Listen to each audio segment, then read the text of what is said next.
Bonjour Monsieur André Borschberg, nous sommes ravis de vous rencontrer à l'occasion de NI Days.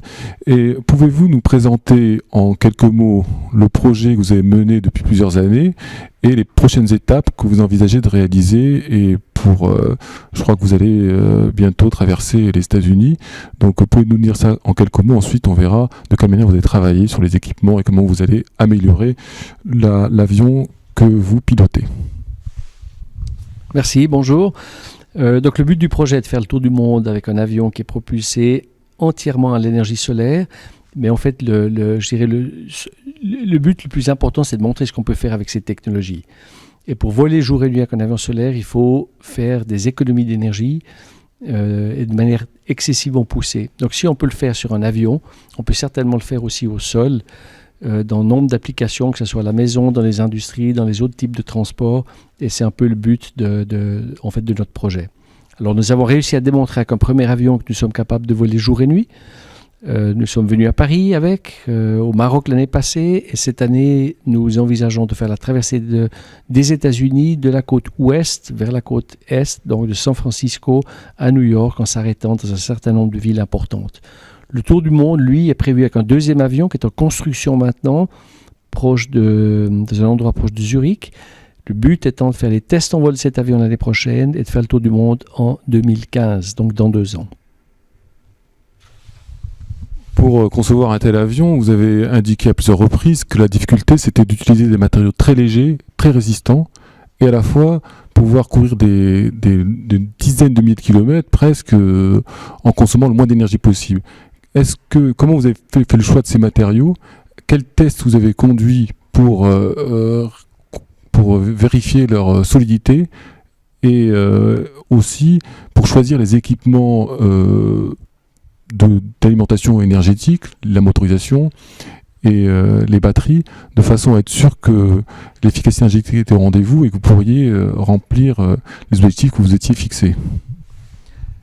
Alors, donc fondamentalement, je dirais le problème est un problème d'énergie au départ plus qu'un problème d'aérodynamique. Donc savoir qu'est-ce qu'on peut collecter comme énergie du soleil, combien est-ce qu'on en a ensuite sur les moteurs, et puis combien d'énergie on a besoin pour voler de jour et de nuit, et combien est-ce qu'il en faut stocker pour faire le vol de nuit. Donc la première chose que nous avons fait, c'est de développer un logiciel de simulation qui permet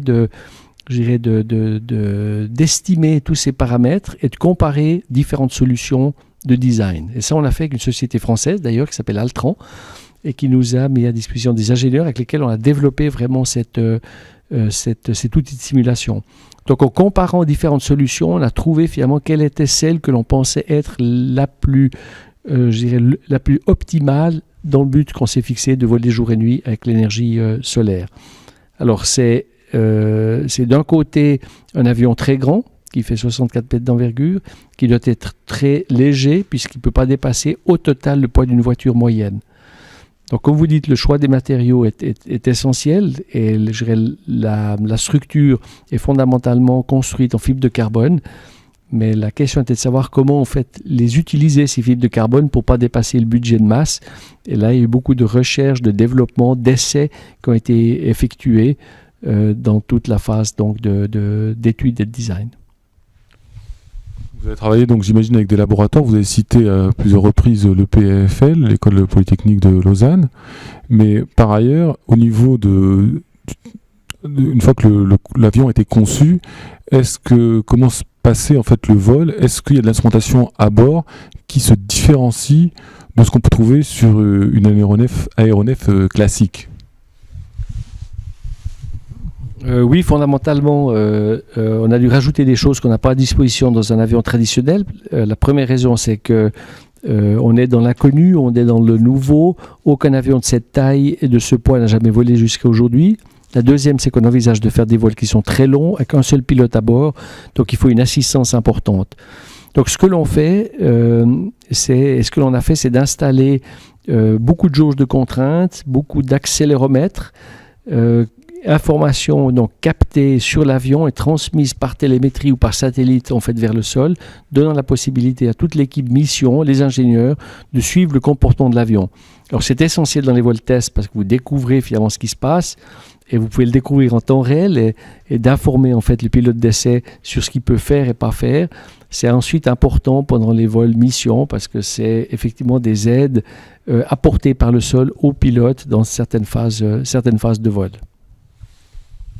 Est-ce qu'il y a des équipements électroniques ou informatiques embarqués pour aider le pilote à accomplir sa mission, ou tout se fait par comme l'assistante au sol qui guide le pilote sur les trajectoires et les plans de vol qu'il doit emprunter de façon à optimiser sa trajectoire vis-à-vis j'imagine, du soleil, puisque, comme vous avez souvent dit, c'est qu'il faut quand même recharger les batteries pour pouvoir ensuite voler la nuit le mieux possible et le plus longtemps possible.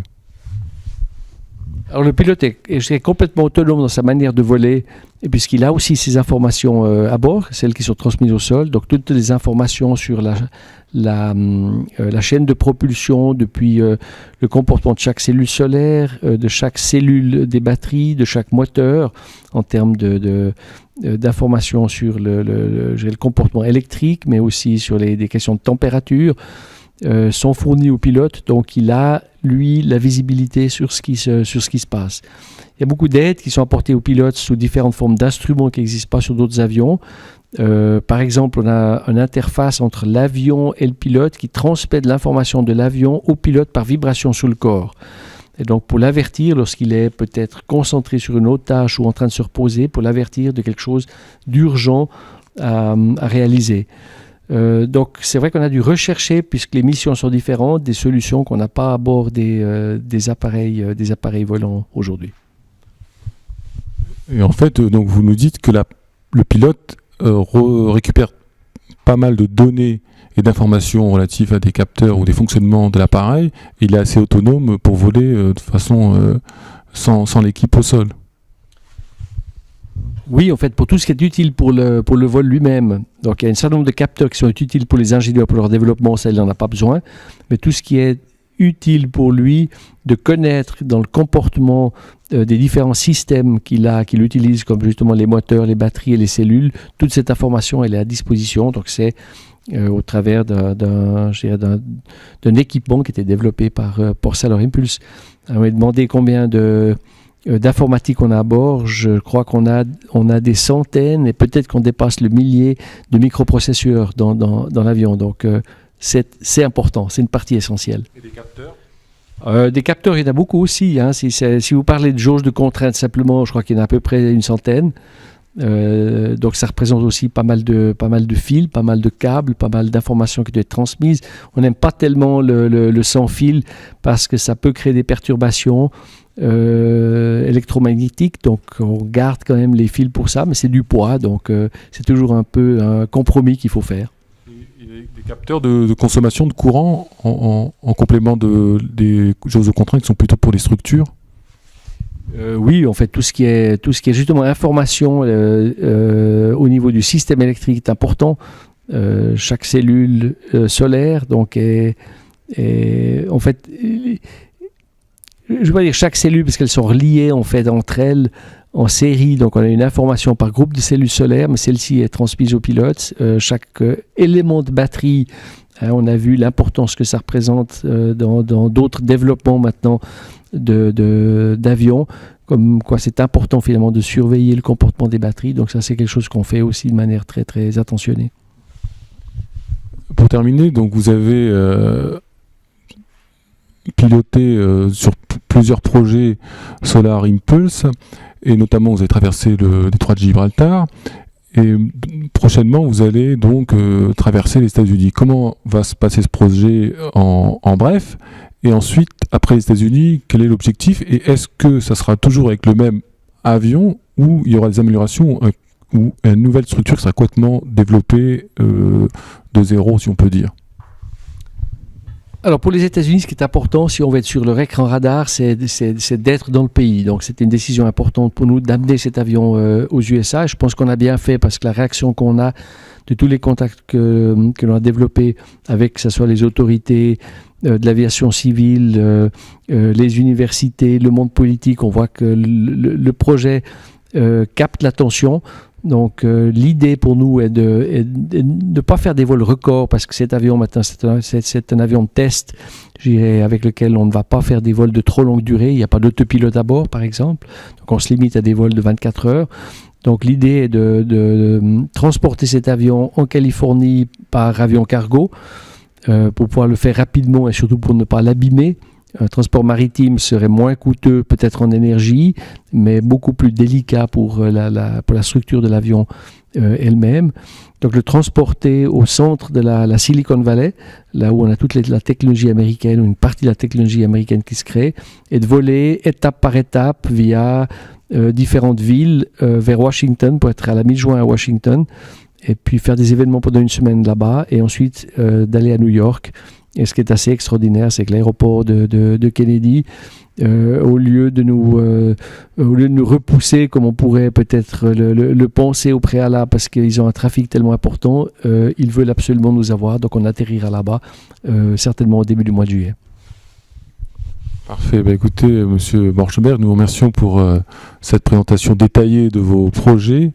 Et en tout cas, bonne chance pour les vols américains et pour le prochain tour du monde qui est prévu dans quelques années, si tout va bien. Merci à vous. Bonne chance. Merci.